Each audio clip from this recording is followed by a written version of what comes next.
Blender 279 is ready for 2D animation, but developers are working hard to release Blender 2.8 with a real-time engine and more tools to give animators an edge in the industry. Big changes are coming.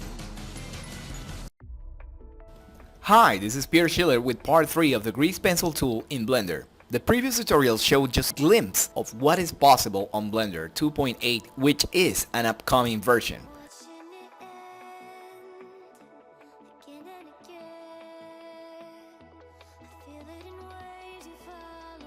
Today, we will be setting up the workspace and learning where all the grease pencil tools are currently on version 279.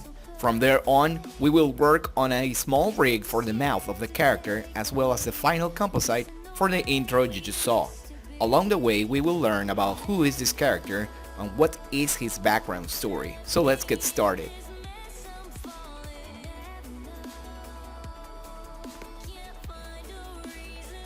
So let's review what we already know about grease pencil. We know that all the tools are living on the toolbar from the T menu, and you can search there the grease pencil tab, and that all the layers and bleeds are living in the number pad, or you just press letter N and then this menu will come to show you where the bleeds and the layers are. I'm so sorry because of the noise, but today is a very busy day outside. And we also know about grease pencil that we don't have the tools like fill in version 279, which is the current version we are working with Blender. And there are no grease pencil modifiers, and that also the grease pencil object properties are scattered through different modes. They are not living inside of the property panels. And we don't have a dedicated congruent workspace, well, because, basically they are implementing it on Blender 278. I'm sorry, Blender 2.8. And the tablet support works seamlessly because Blender is used to working and picking up pressure sensitive things. So we have all these points in favor, like raster engines and vertex operations that we can join, and the program will not crash like in the previous tutorials we saw. And we have interbetweening and renders through the OpenGL we can capture through the camera. So let's configure the workspace. So the first thing we're going to do is just, show that we're working on the 279 version with XSI mod theme, which if you were already registered on 3dcinetv.com/blog, you would have probably received your newsletter, your first thank you newsletter with the short PDF shortcut guide for Blender. So there we explain some things that are very useful for this session, but I'm going to try to recreate what we already did on Blender 2.8 right now. And just like I previously stated, I apologize if you hear noises or I mixed up on my narration, because this is not going to be edited. I already spent like 2 days on this and I really want to get this across. So we have all this list of tools that are living right now on the tool panels. And you can see there you have your line, you have your drawing methods also. They are all living on the grease pencil tab. So if you press letter D, then you can start drawing. But what if you don't need the camera? Well, you can draw it outside of the viewport, or basically you can also shut it off. How do you erase anything you're doing? Well, if you're working with the mouse, you can right click and then it will turn into a eraser automatically. Also, if you're working with your pressure sensitive tablet, you can also change that eraser. Right now I'm shaking where the properties of the grease pencil tools are. So you see there we have the colors and we also have the layers.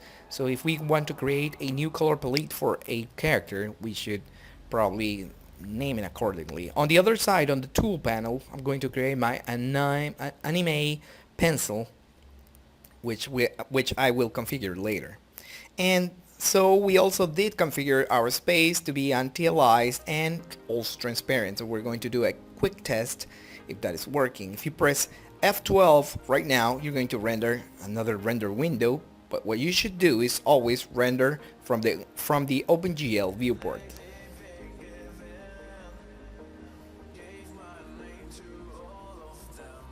And also you can go to display and just check only render, because we are only interested on what we're going to do with the grease pencil.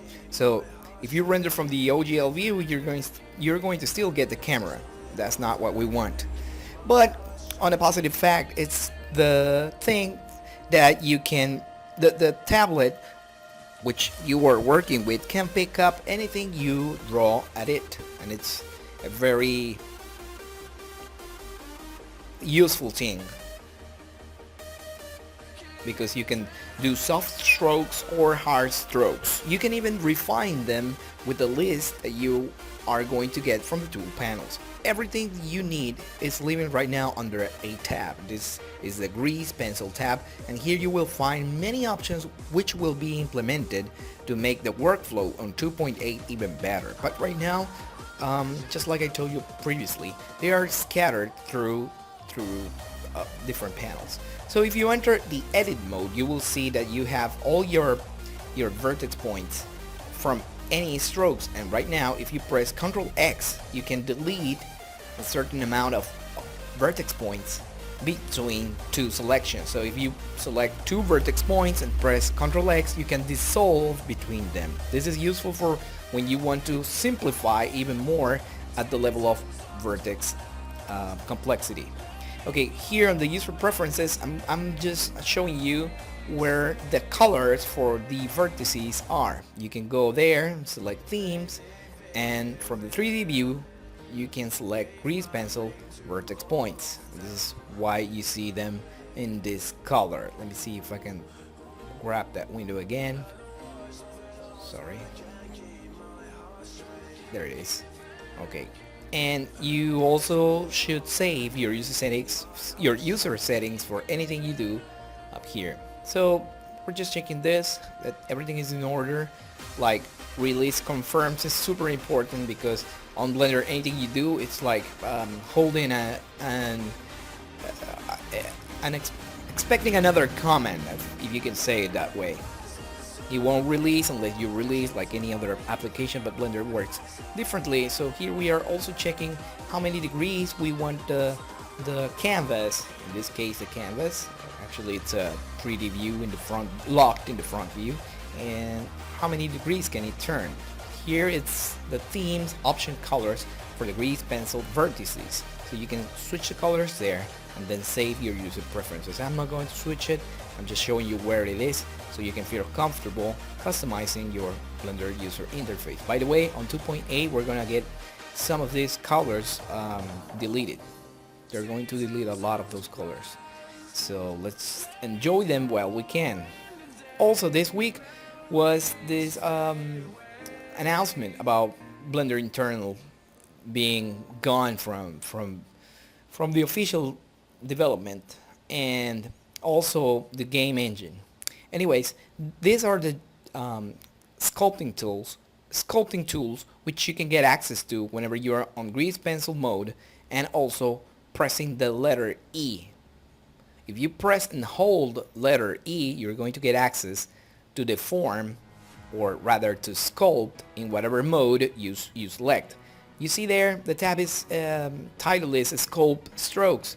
So if you press E, letter E, and then drag, then you're gonna get the sculpting tool active. And also if you press F, you're going to get the strength. If you press F, you're gonna get the size. Shift F, you're gonna get the strength as a shortcut to continue and do your refining on your strokes. And also, as you can see on the palette, we also have the opacity, just like we mentioned on the previous tutorials, that if it's 100%, or rather 1, we get a full fill color. Instead, if we have like a short number for opacity, it is transparent, and we don't want that. We always want the same color for the fill and the stroke to be alike. That way we can do many different shapes, and it will be a constant number. Anyhow, right here you can see there are no other options such as duplicating colors or other of the options that we already saw on Blender 2.8. But not to worry, we're going to create our own palette or on palette, and we're going to make sure you are getting these basics right down in the first 5 minutes to start using Blender 279, which is B, which is the current version right now. So here I'm going just to draw, and now I'm going to go and draw a little smile, because why the stress? We don't need to stress. We need to smile and relax. So now I'm going to change the workspace for the grease pencil keys, which you can find in the sub menu under the dope sheet for grease pencil. Now we see on the first frame that we have nothing right there, and we don't have the button that we used to have on 2.8, which mentioned copy previous key. We don't have that. So the only option we have right now is to copy the previous key by ourselves manually, that is selecting it, hit Control B, and that's gonna make a box selection, or rather B, I'm sorry, letter B, box selection, copy, Control C, and then Control V, and that is going to paste the previous keyframe, whatever you needed, and now we're going to modify this keyframe. So I'm going to be in this layer. This is the only layer right now we're doing our drawing, but in case you have many layers, always check that you're sitting on the layer you want to modify. So right now I'm going to kind of overpaint, if you can say the term. I'm going to override this eyes, and then I'm going to draw a new pair of eyes expressions. So the previous key, it's a full eye, and the next key, it's a closed eyes. So see, now you're taking advantage of how Blender is working. Of course, unlike always I mention, this is not our final drawing. This is just a relaxing session to get to know the tool. You don't need to stress because you don't get the commands. I know they are kind of a steep curve to learn, but with practice you can master anything. You can achieve anything. So here I'm going to delete everything. I'm going to set my camera on the front view by pressing 1 on the numpad. This locks the camera into front view. And now I'm going to use a name for the grease pencil object. And so we can finally start doodling other things. Now I'm going to name this rough sketch.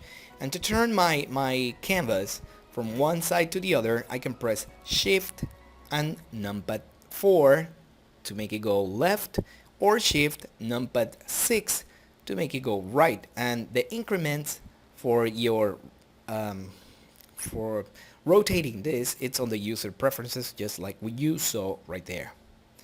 Okay, so I'm checking this, it's working cool. I'm going to make the increments by 10 degrees. I save my user preferences, close the user preference window. So now whenever I want to rotate, I'm going to be rotating by 10 degrees. You can adjust as whatever you like, your personal preference. So I'm placing my my cursor on frame number 0 because I want to start animating from there. Now I'm going to create a new palette color to do my sketching. I always like to sketch on a blue light pencil because traditionally that's how you do it on physical paper.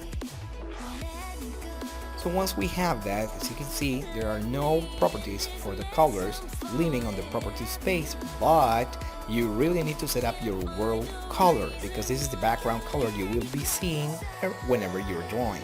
So to do that, I'm going to switch into object mode. I'm going to check world background, and I'm going to add a background on the world. I'm going to make it just slightly grayish. Alright, there it is. Now you can see the world background color, and so you can draw on top of it, just like a regular paper. You can also create a procedural texture for paper, or use your studio's PEG image, which you can also place as background image and start drawing just in that space. But if you saw the previous tutorials, you already know that Blender poses a tremendous advantage because we are not limited by the canvas size like in any other 2D applications. This is just something to take notice on. Okay, so on Grease Pencil 279 we have arrange your workspace. Now we have a identify where the properties for the Grease Pencil are located. And also we've learned how to manipulate the canvas to rotate and zoom. If you're using a graphical tablet, you can also make strokes, or rather commands, by lifting up your pen just slightly above the screen and pressing, for example, Control and dragging it to pen, or just without control to zoom in or to zoom out. It's very nifty. So we're working on the drawing mode, rather on the pencil tool, pencil mode, if you can say it. Then you can also manipulate the canvas just like any other 2D applications with your Wacom pen or whatever digital tablet you will have.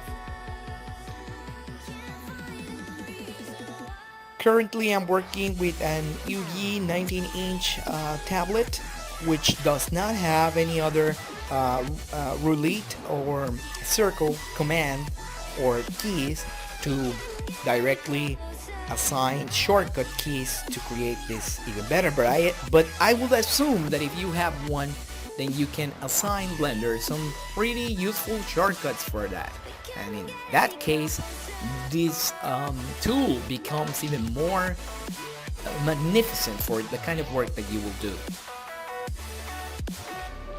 Okay, so we're working right now with setting up the space again. I'm going to be sketching for the moment. I'm going to go back to draw mode, so I click draw, then I continue to draw. If you move your camera, that means that you still have to fix some issues. You can also select your points and copy paste them like you can see here. Copy and paste them like you see here. You can also merge layers and do some kind of pre-composing, if you can say it, inside the layer management, the grease pencil layers, by using the commands on the how could you say that, on the lower pointing black triangle, because that doesn't have an official name, I just made it.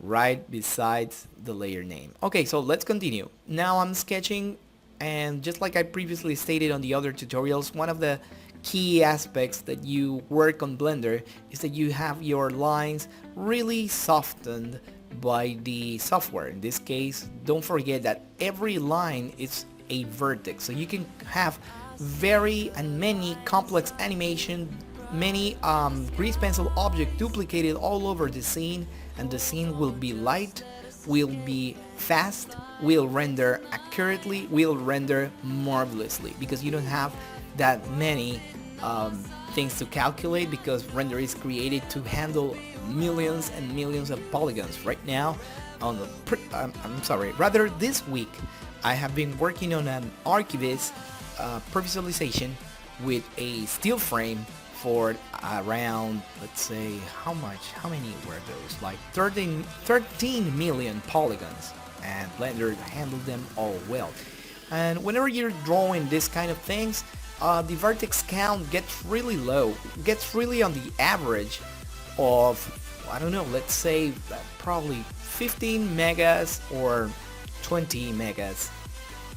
I haven't done any kind of animation that weighs more than that, but it's pretty nifty. It's like, I don't know, maybe creating one Photoshop document with basic art and just saving that file, and you can have the same weight of the file, 15 to 20 megas, inside of Blender, but doing totally another thing, great things. And they don't necessarily will make your machine slower, they will not delay on your task, and they will not do anything that is not expected, because you can break here, you can project your camera, you can also set up your props as 3D props for the background, draw over them, manipulate them, rig them, move them, animate them, and all this inside the same software package. And this is why I was creating this series of introduction tutorials for the grease pencil tool. So I hope you really enjoyed this, and if you do, let me know by subscribing, let me know by your comments, because these tutorials take a huge amount of time. I expect one tutorial to finish in a couple of hours, but it is not possible. It always takes around 2 or 3 days to finish this, from the music, from the voiceovers. This is why I'm apologizing again, because I'm not going to have the time to edit this, as I always post on Saturdays. And that's the way I like to do it. And these tutorials have been very long, although you already know that I like to cut through the slack of the 3D aspects of things. And I'm really more of a direct towards the point, the main point on anything. I don't like to go around, but in this case it is necessary for all of you to check out the possible scenarios in which you will be producing anything you will do inside greasepencil. By the way, this way you can also check out the little nifty details there are around the Blender user interface. It is hard to check them out because sometimes they are hidden and we cannot see them directly. But in here you can check how I go around the interface in a very relaxed manner. As you can see, you can also do selections, scale them.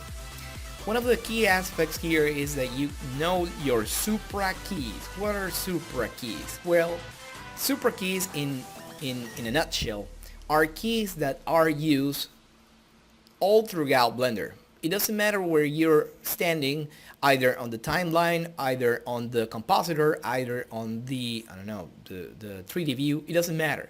You will use these keys and they will also do the same performance on every aspect of the software. So it is obnoxious for us to do 2 or 3 keyboard shortcuts just to get our regular selection, move and copy and paste and any other functions.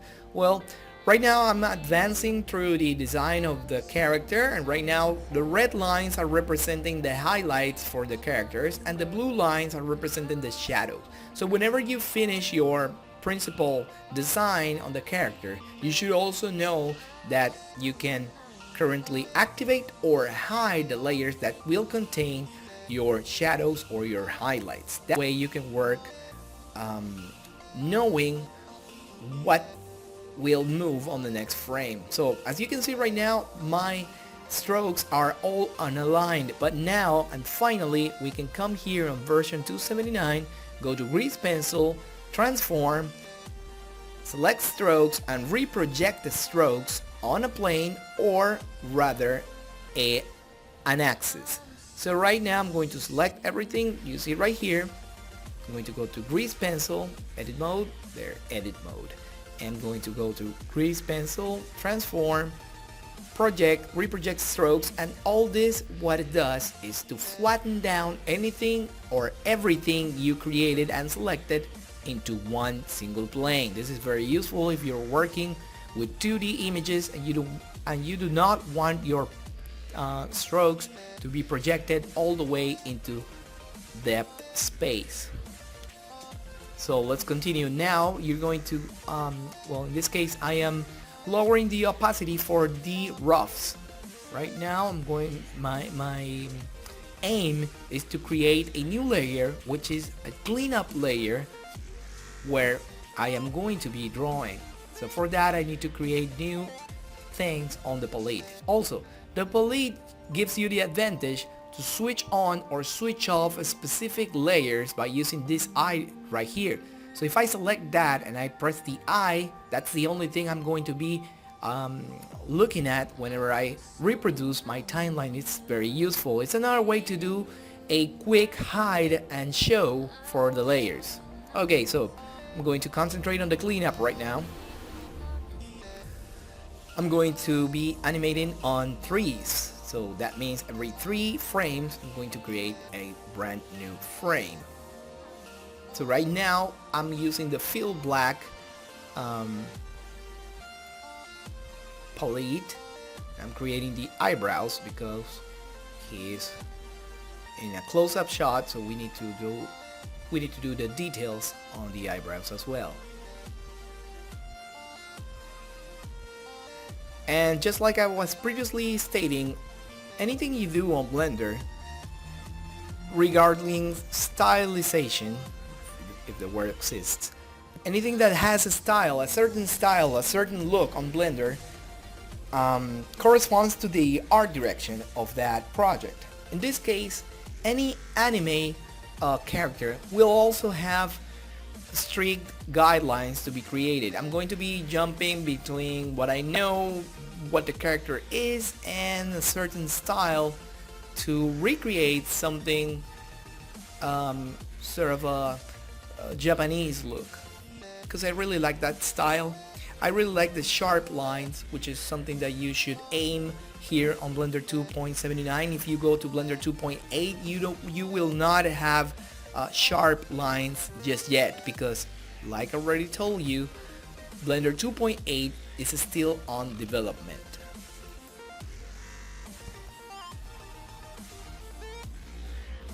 So let's continue.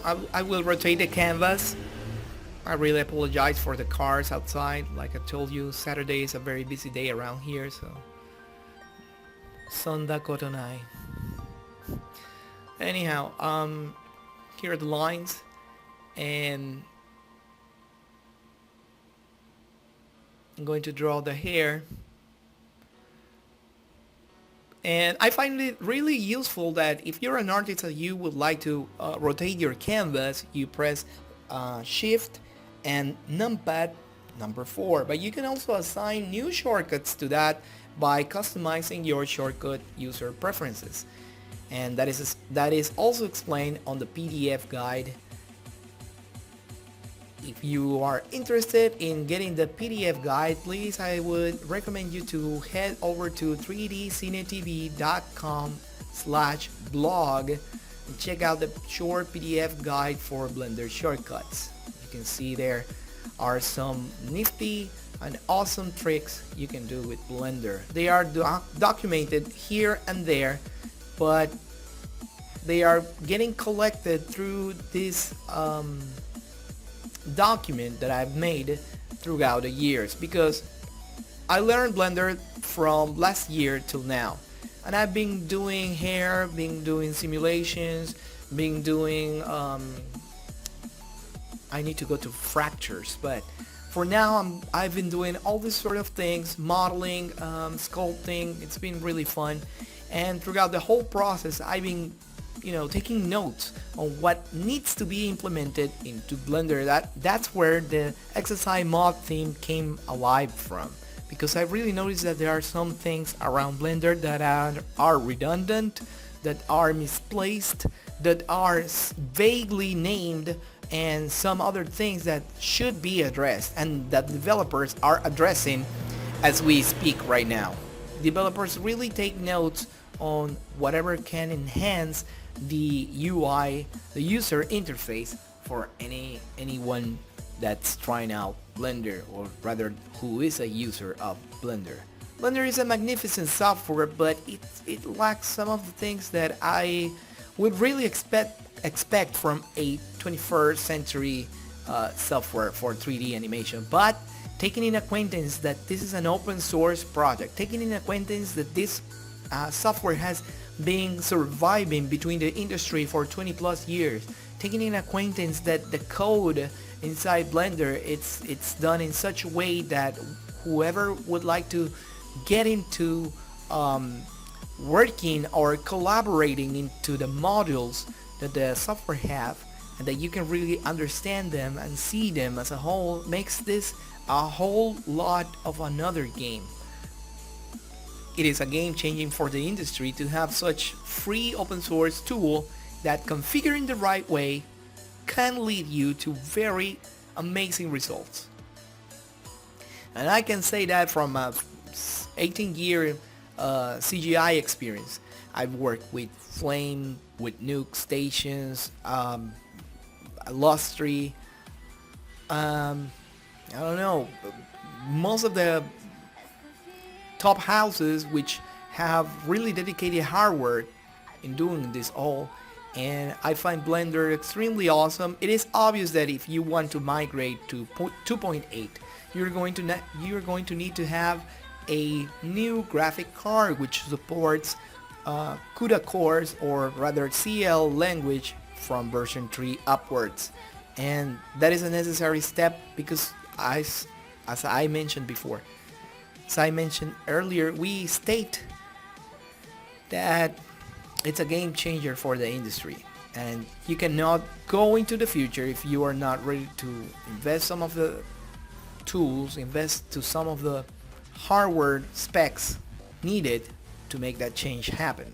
So right now I'm showing you here how to place this bone, and I'm going to make it a parent to the grease pencil object. And how do we do that? Well, we come here to this panel right here, and we can check that we have a tab, rather a picker for parent. So I'm going to pick the armature, and inside the armature I'm going to look for the bone that I would like to change. So I'm going to click there, and the only name I have right now is this mouth deformed bone. So now I'm going to go to pose mode, and there I'm going to press letter R to rotate, and then you can see it's placed around its axis.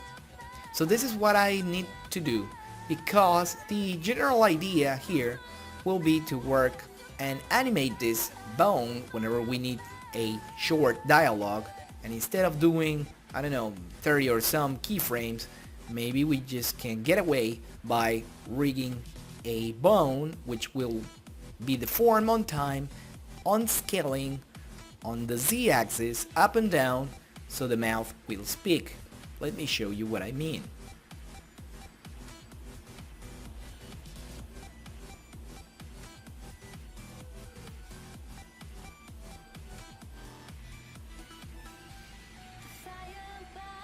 Oh, by the way, one important thing I really want to take notice for this tutorial is that your pivot point is very crucial for where you're going to set your bones. For example, if you have problems right here, it's because the pivot point of the bone is not set up accordingly. In order to do that, you need to place back your bone, get out of the pose mode, go back into the object mode, and then you can move it. But while you're on pose mode, you can make your Ctrl Shift Alt C shortcut to make sure your pivot point will move to the center of the mask, or whatever you need it to be placed, maybe to the center of the scene. Okay, so once that's done, you can go back to object mode like I'm showing you here, and then finally placing your mouth where it should be. Right now, if you rotate, you will have your pivot point correctly placed. So the idea here is to bake a sound and drive the parameter of the Z scale. And yes, you can bake sounds. I will urge you to look for it on YouTube. There's a nifty tutorial. I forget the name of the person who made it, but it's pretty amazing. It's specifically designated to create keyframes for NPR characters, non-photorealistic characters. I mean, it's not, you're not going to have a full speech solution, but you can get away with some setups that you can do here. And that's one way to rig a mouth and make this character talk. But there's another way, which is the traditional way, which will be drawing each mouth and make the animation run. So right now I am on frame number 0. I'm going to go to frame number 3, but before that I need to organize these layers. So I'm going to create the jacket, the core, the jacket, how could we call this? The rest of the jacket, I'm going to create it on another layer. And then I'm going to finish and close this part here for my character, so I can animate the coat that is going to be in front of him waving by the air, because this scene that I'm creating is going to be this character speaking in a top roof. So I'm going to divide my workspace so I can have the dope sheet for the grease pencil and on the other side the timeline. Why do I do this?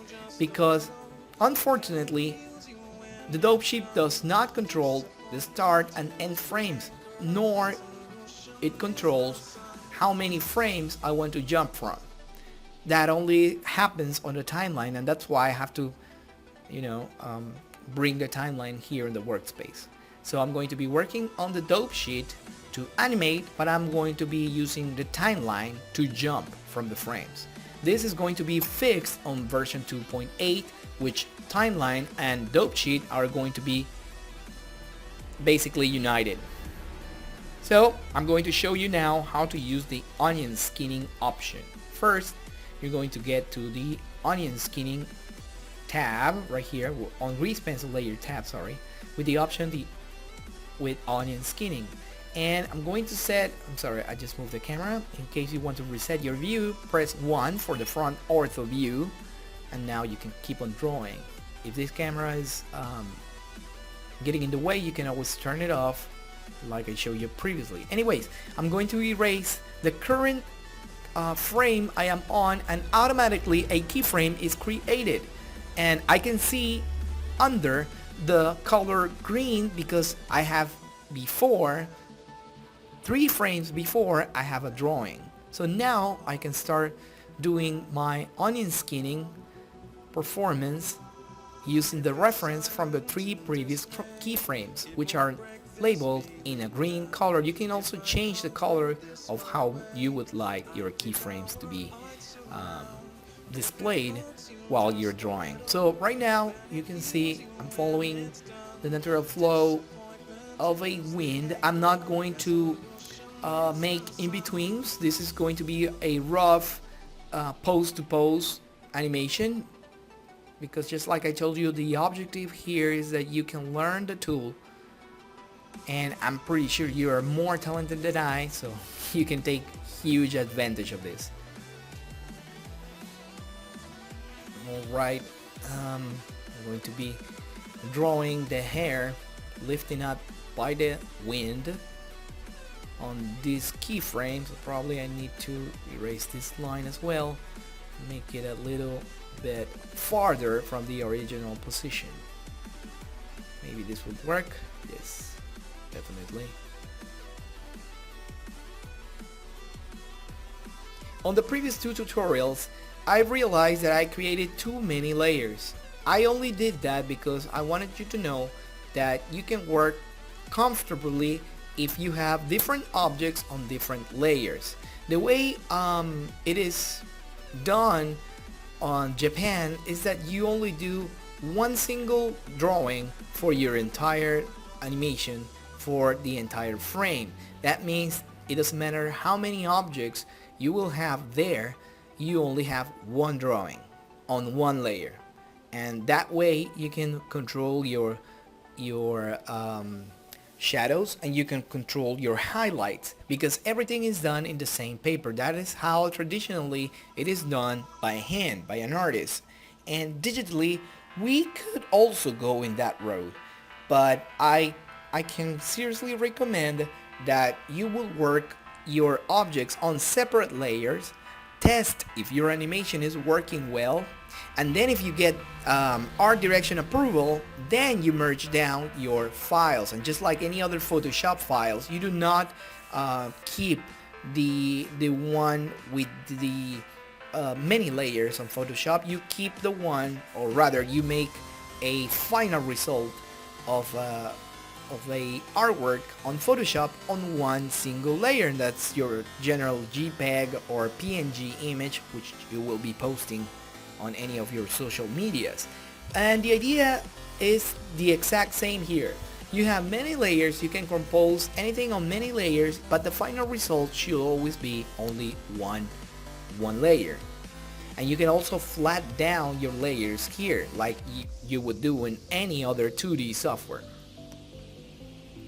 So here I'm testing the 2 keyframes that I just did for this character, and I'm using my wheel mouse to roll on that menu you saw earlier. Frame number 3. Now I'm going to copy it, and I'm going to paste it on frame number 6.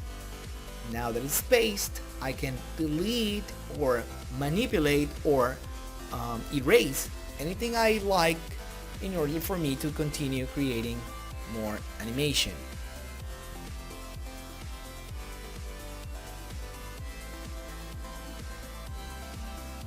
By the way, the previous 2 weeks, I've read that there was a sort of a manifesto on Japan because of the many working hours for artists to turn in shots, finish shots. And that's very difficult because the quality, as I was reading, is not as high as if you were producing with, the right circumstances at work. And resting is very important. Just yesterday I saw an article, a TED talk about how important it is for the brain to release its wasted chemicals, if we can say it that way, by sleeping. If you don't sleep enough, then your brain will get really heavy with all the toxic wastes that the body naturally generates. I mean, this is not something wrong, it is very right. It's just like it's the disposal of the biological system. Like when you run, you sweat, and that's the logical and natural disposal of heat. And that in that sense, the brain works in the same way. You work with it every day, every second, and it's having thoughts, it's having dendrite communications. A lot of things are happening. Imaging, smell, listening to some kind of music, anything you will do, you will process it through your brain. So it's important that your brain also gets the considered rest and also the considered foods to make it work in a natural way, so that it will not be tired, because that leads to a lot of problems. And not just temporal problems, but permanent problems. So I would seriously recommend that you would get sleep. Anyways, in addition, what I was trying to say is that if you get this process down the line and you master it, and you can save yourself a lot of time by tweening or by rigging. Look at all those hair strands. What if you can rig them with the native tools you already have on Blender? What if you can automate that movement, make a clip, and then repeat it throughout, I don't know, probably 10, 20 seconds. I don't know. Maybe it will be easier for you to pre-plan how could you animate and rig and create the layers for it inside Blender, so that when you see it, you already know what steps you're going to take in. But what traditional animators do is draw each drawing one by one, checking with the previous version if the drawing is moving along like it was planned. But on Blender, you would have the advantage that you can control the camera, so you only do one pose. You don't need to pose the character around the paper, or imagine a fictional camera traveling around the character, but you would take a reference, pose some cube, pose some kind of a geometric basic human figure, turn it around, capture the keyframes, literally capture the keyframes and draw over them. So you will get very perfect, clean turnarounds of any character on any situation. And furthermore, once you get that master turnaround of a character, now you can move your camera, your physical camera on Blender on any way you would like, because the frames are already drawn, but you will master the camera for a later effect. So I think you're kind of getting the idea, the big idea. Why is Blender changing the way we think concerning traditional drawing animation and considering 2D animation in general? So right now I did a method of copying the first 4 frames and duplicating them all along the entire timeline. You can also limit the timeline playback to the end frame, and it will come back just like it's doing right here.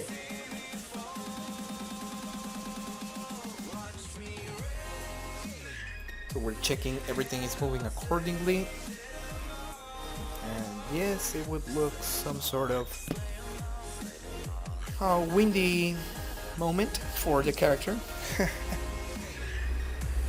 Except that probably the suit is not moving, so we need to do something about it. So I'm going to stop the reproduction. By the way, you reproduce your timeline with Alt A, which means play animation. Okay, here I'm going to need to fix, I know what is wrong. It's jumping before finishing the next frame, and that's why it looks like a jump. But anyways, I'm going to reproduce it from here. And also I'm going to draw the rest of the suit. I'm going to work with the opacity in a very low state so I can draw over and finish the drawing for the suit on a new layer. So what I'm doing here on the next step is to start the colors for the character. And the way I do that is to go to Photoshop, take the number, and then create a new palette color for that specific color. But instead of using the same RGB color on Photoshop, what I do is to type the RGB value, in this case R192, and then divide it by 255. 182, I'm sorry, divided by 255. That gives me the red on Blender. Now I'm going to go for the green. It's 77. So I will type 77 on the green channel divided by 255.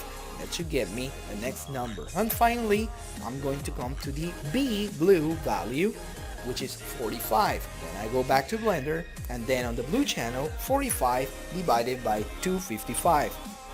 Once I've created that, then I can copy also the stroke color. Now I'm going to go with the same technique for a very darker shade of the same color.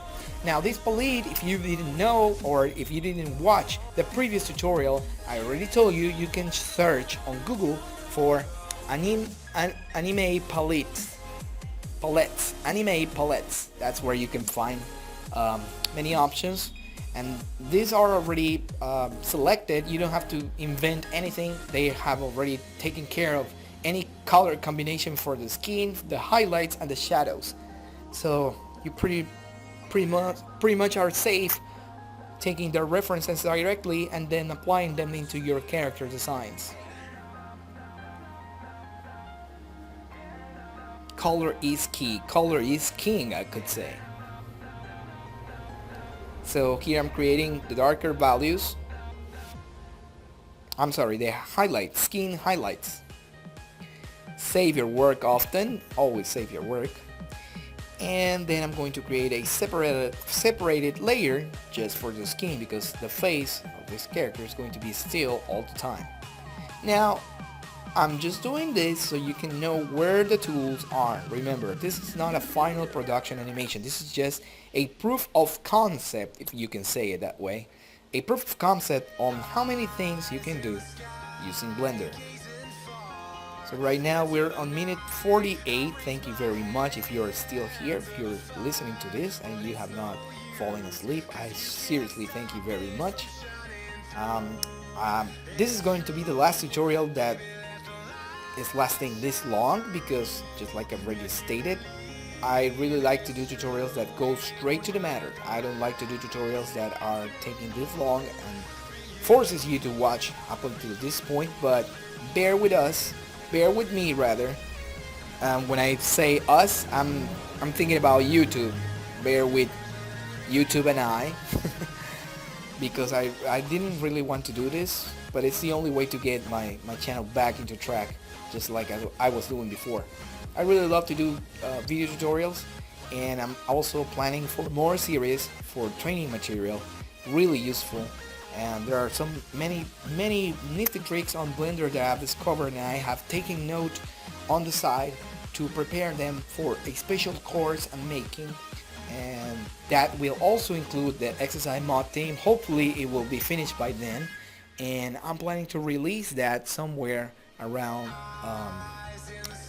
June, July, probably there.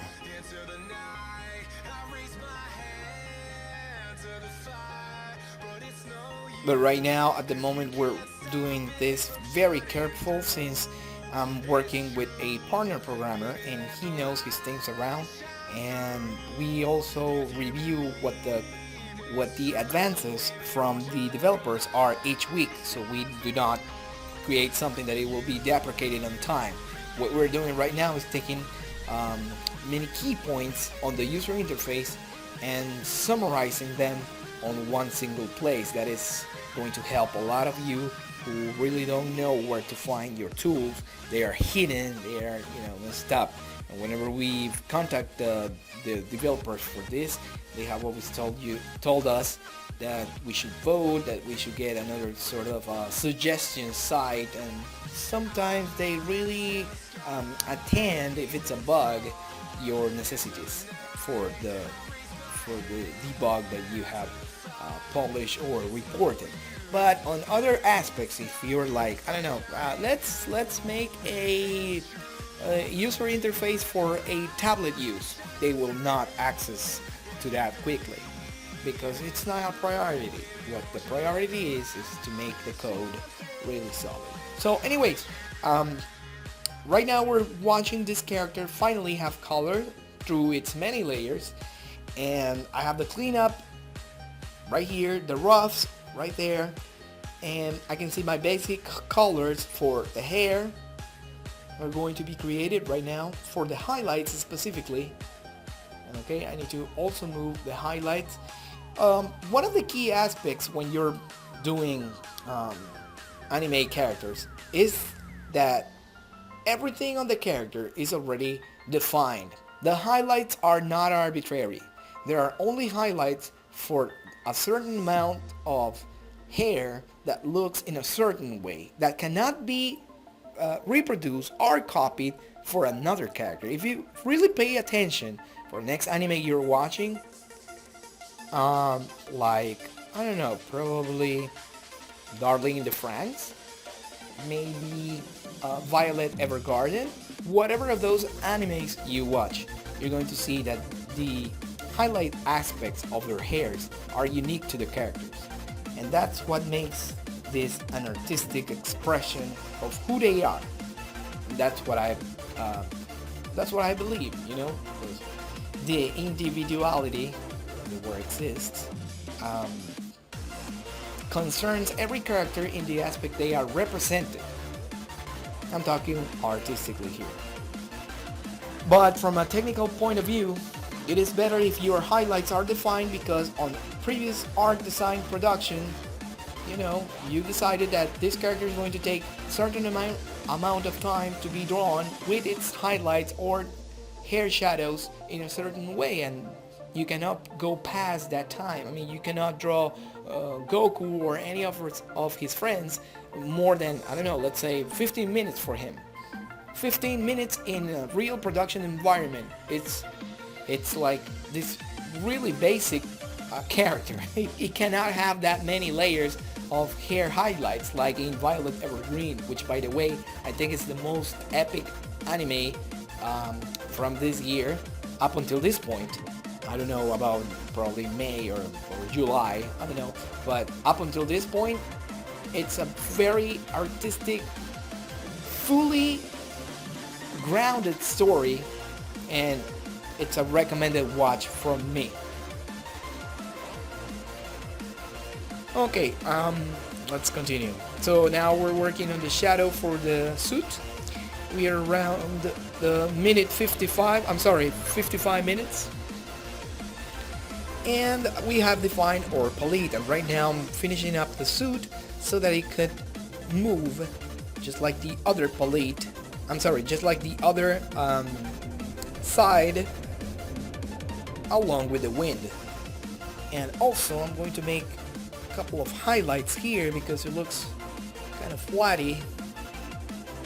With a couple of highlights, the face will have some more depth into it. Oh, I just figured I did the hair wrong. I was doing it on perspective view instead of a front view, and that's why it didn't match. So I apologize there. Always check that your camera is on the front view locked. Please, please, please check your cameras, because if you're drawing on 3D space, that is going to be messy. You do not want that. So please always lock your camera by pressing number 1 on the numpad. And you can see right now the onion paper is working its magic right here, because on the previous frame, on frame 0, now I'm on frame number 3, I can see that all my fields are represented in green.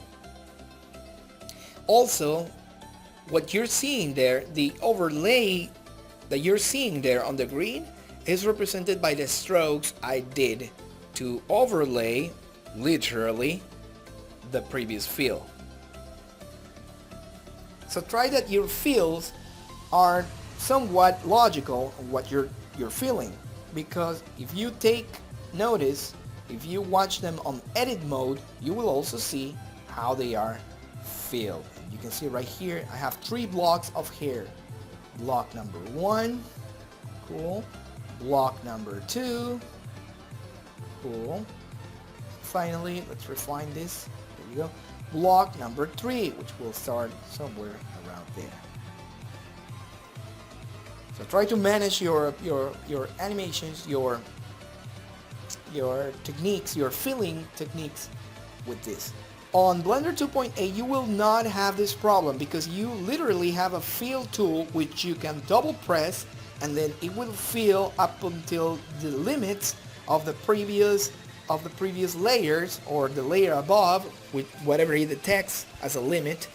And if you press a second time fill, it will trespass that limit by 1 pixel.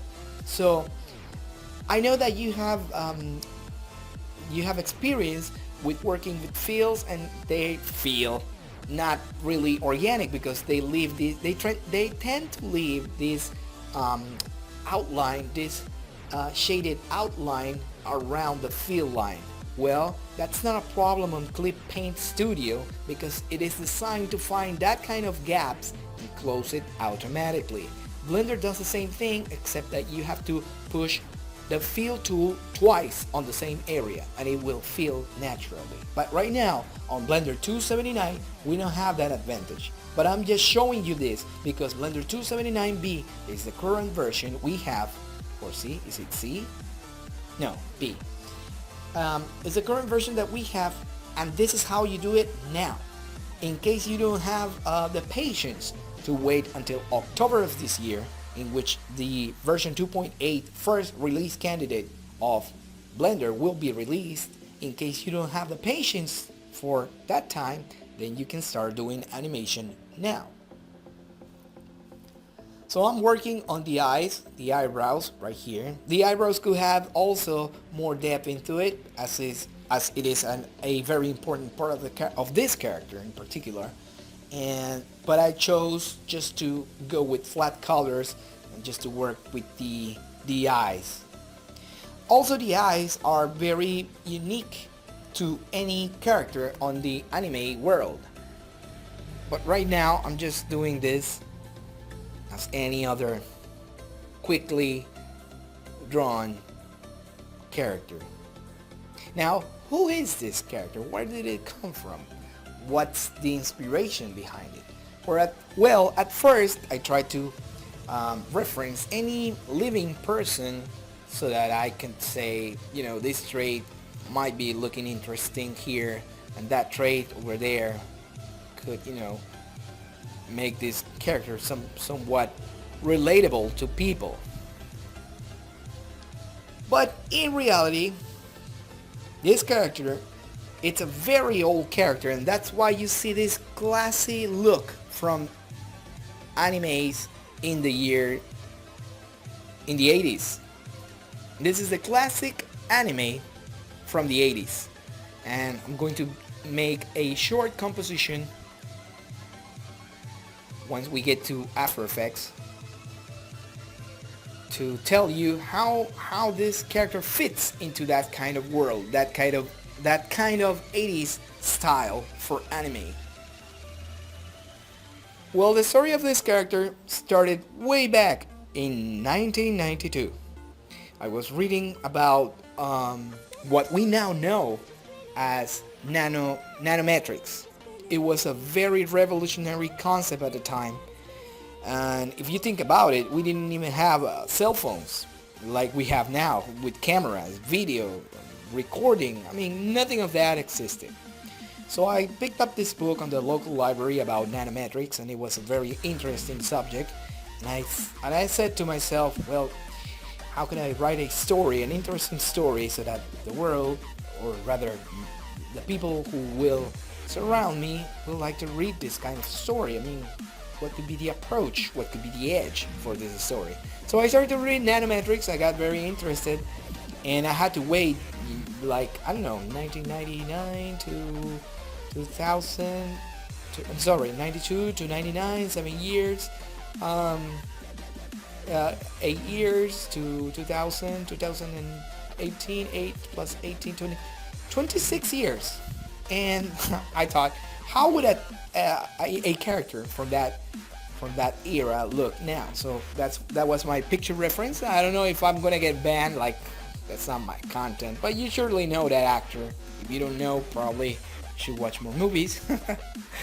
But anyways, I took a reference from the eyes from that actor, and that's how it's this character here got its eye. Anyways, on the story that I wrote back then in 1992, which I obviously copyrighted and all, and the story was about this scientist who wanted to make an experiment trying to record memories.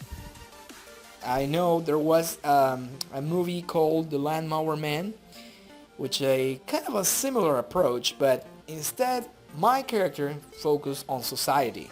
He wanted to create these replications of memory to work as a collective library of memories, and the project had to start somewhere, so he started with his wife.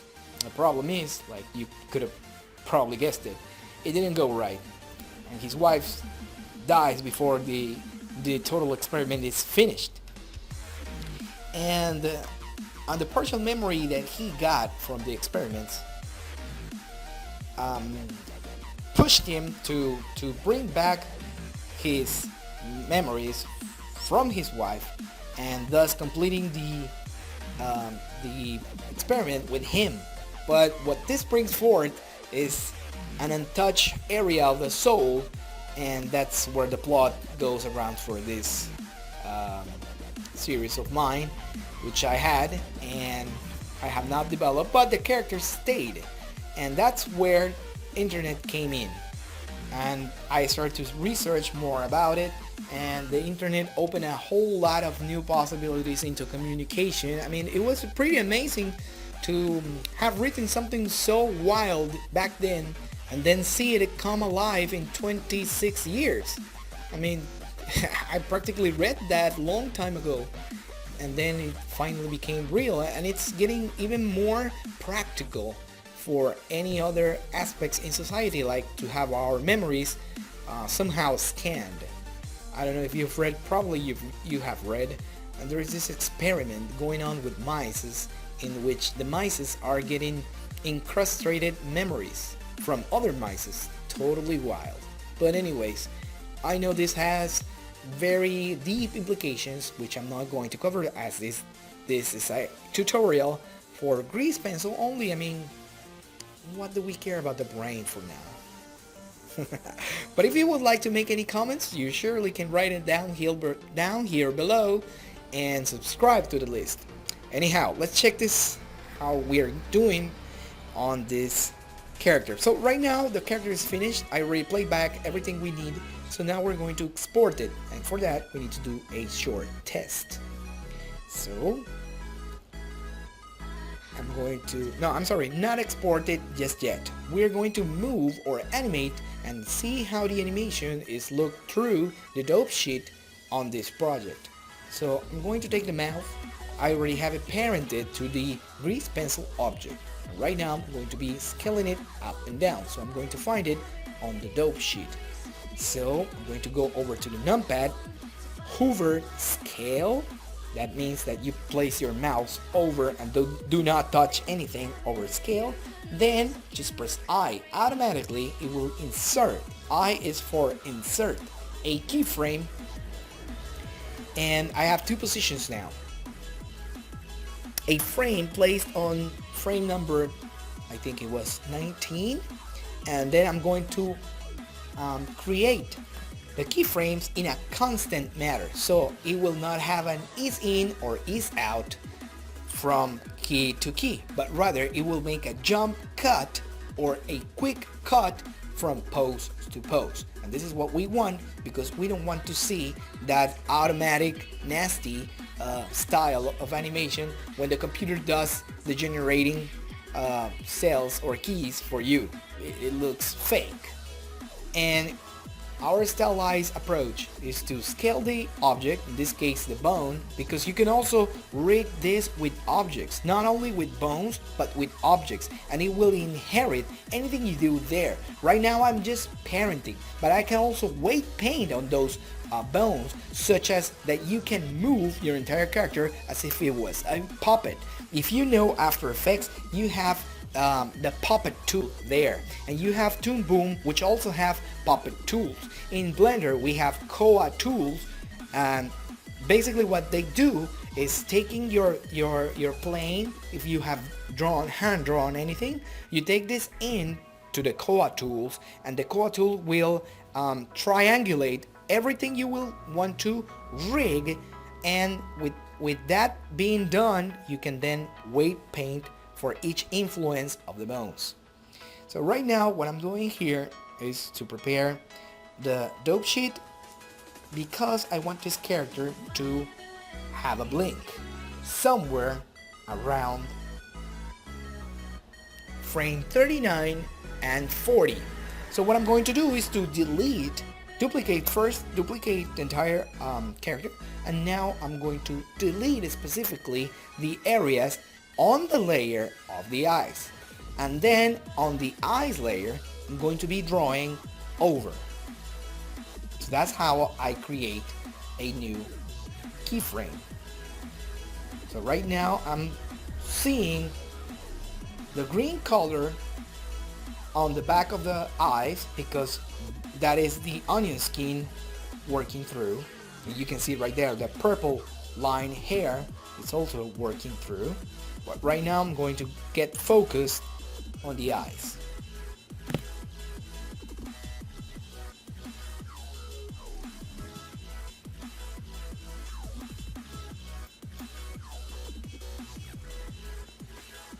So we're doing good.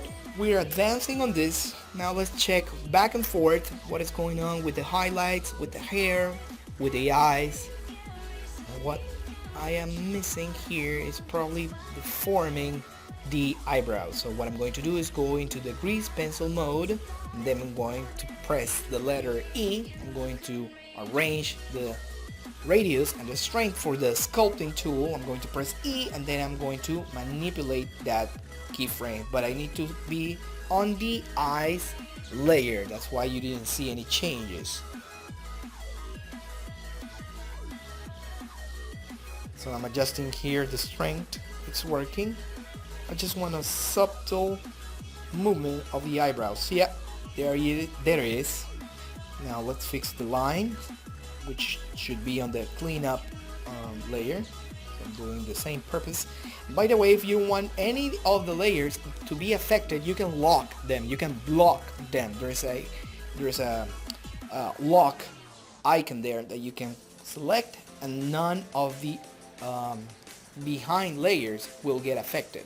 Only the layer you're working on. So here I'm checking. Let's see how he's blinking. It's working, I guess, correctly. Yeah. Now it's looking more like the original idea we had. Anyhow, to finish up to wrap up the story of this character, he finally gets, his breakthrough, and he finds a way to bring the memories of his wife back, And so he is known as Dr. Pierre Schiller. Yes, that's exactly right. That's where I got the nickname of Pierre Schiller, because he's a fictional character I wrote way back ago, and he made something very awesome for that age. Actually, since I wrote that, I guess that was a pretty nifty thing to do, to think about nanometrics in such a way that I'm seeing them right now to be practical in the real world. Just blazing amazing. I mean, I really wrote about other stuff that you won't even believe me. So I will save myself from telling you. And not because I was watching an anime I got crazy ideas. It was just from reading all the potential nanometrics had in 1992, and those were just theories. Can you believe it? Now many of those theories have been affirmed. We can do many nifty materials and things we did not expect to work for human sake. And that's a very good thing, you know. Science well done. The Bible says God, his eyes are over science. I mean, God grants us a way to understand science. And that's good. But when we take science and we shield ourselves from God, I mean, that's just taking the wrong side of things.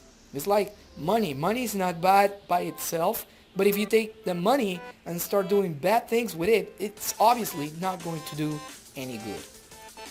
Okay, let's get back into the compositing matters. And now I'm creating this lightly setup on After Effects. Let me see if I can color grade this. Maybe we can give it another look with a three-way color. Nah, that did not work. Right here I'm mixing overlaying modes like screen, overlays, fixing the curve colors to give it a more appealing appearance to this composite. Okay, I think this works. So now I need to move also as well to get the parallax effect. I really like that parallax effect from the 80s. Remember, we're setting this up as so if it was an 80s anime. So right there, you can see it right there. That's the filter I'm going to be using. And let me see if I can play this back. Probably you can see it right there.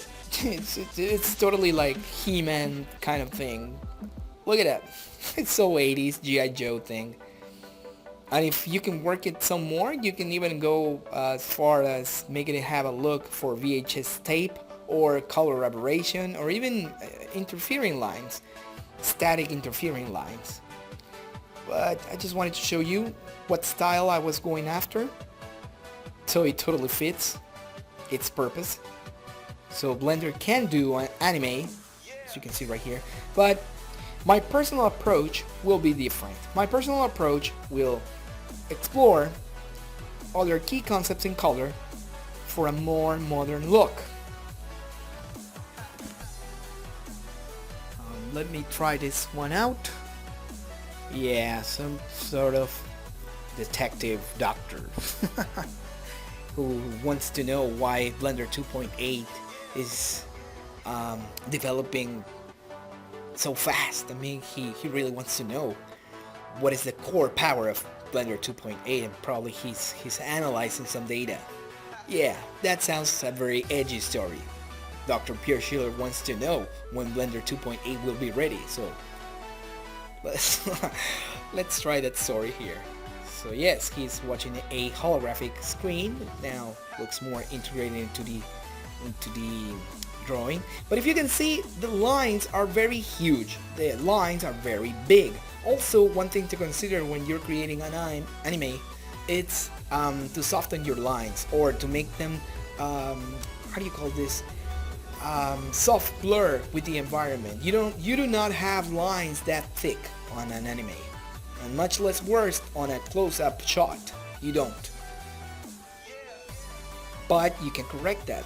I will show you how to correct that in Blender later. For now, I'm just focusing on the compositing aspect. But here is the deal. If you go back to your Blender render, then you could go to the global thickness setting on your layer, and that means that you can control your entire strokes with only one parameter on your layer. Watch this. Select your layer first. In this case, I'm going to unlock it. First of all, let me save another version. Maybe we don't want this destroyed. Okay, so now I'm going to unlock. And this parameter here is telling me that I can -2 pixels decrease the thickness of the line, and now I have a very thin line. This is what I'm looking for. Much better, much better. Now I'm going to re-render this entire thing and then refresh the After Effects composition to pick up the new thin lines. Much better. I'm also going to switch directly from the palette the color, make it a darker version, the color of the suit. Yeah, more like in a shady mood. Now we can understand this guy is talking to someone in almost complete darkness. So I'm going to set my camera right there. Okay. And you have to be careful where you place your camera, because that's what the OpenGL will render.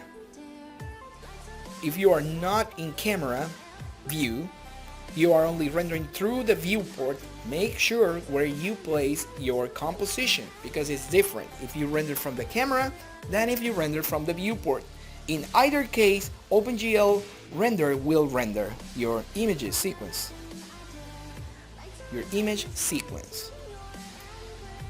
So you can read the numbers there. It's rendering specifically. We can see it's blinking. That's a perfect representation. We did the blink on 3 steps because we are animating in 3. There's no need to do more than that, I guess. The eyebrows, maybe we should have some sort of little movement, but this is the part where you plan your rigging. See, this is what I was talking about earlier. When you plan your rigging on your shot, you may take advantages of the Blender tools and make the composite even better. See, I render from another view with a thinner line. Now I can get a very close-up that looks like an anime shot, because in anime, the closer you get, the thinner the lines.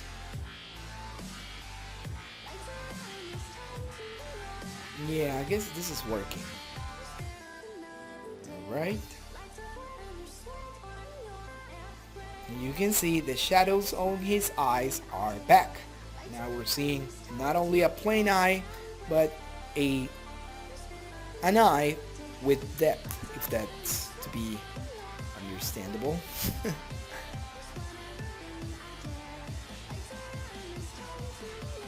Okay, I'm playing in regular mode this section of the tutorial because I wanted you to know that my original sequence was in 1920 by 1080. So what I'm doing here is to scale down my composition so that I have the maximum resolution for the character. Right now I'm setting up some blending modes for the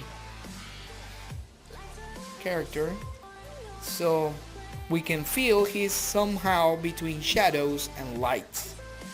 Yes, much better. We have some flares going on down there,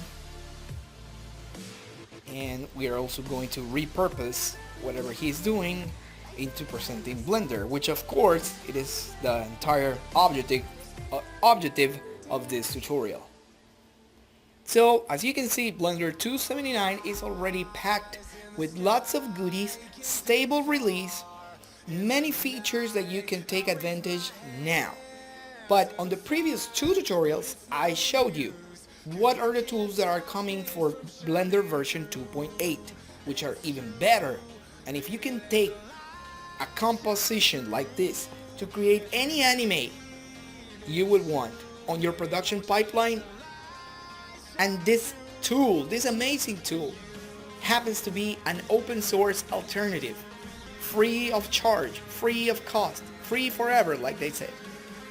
then all it is to be done, it is to implement it, master it, retweak it, because I agree there are some points that must be addressed inside the user interface. But in this case, anything you do is free and open source with this tool. How amazing is that? You can even use it commercially. I mean, tell me where that is a bad business. Tell me where that has bad points to it. I don't know. I mean, the community is pretty huge. The community is very friendly. And as a matter of fact, that was one of the key points I was looking for into migrating into a new 3D TCC app. Because I previously was working with Modo, but once I found Blender and greasepencil, I fell totally in love. So, conclusions. It's a solid release in 2.79 with rasterized viewport. Selecting, moving, and copying and pasting keyframes are super mode, so that means that whatever you do, this is the way you do it everywhere.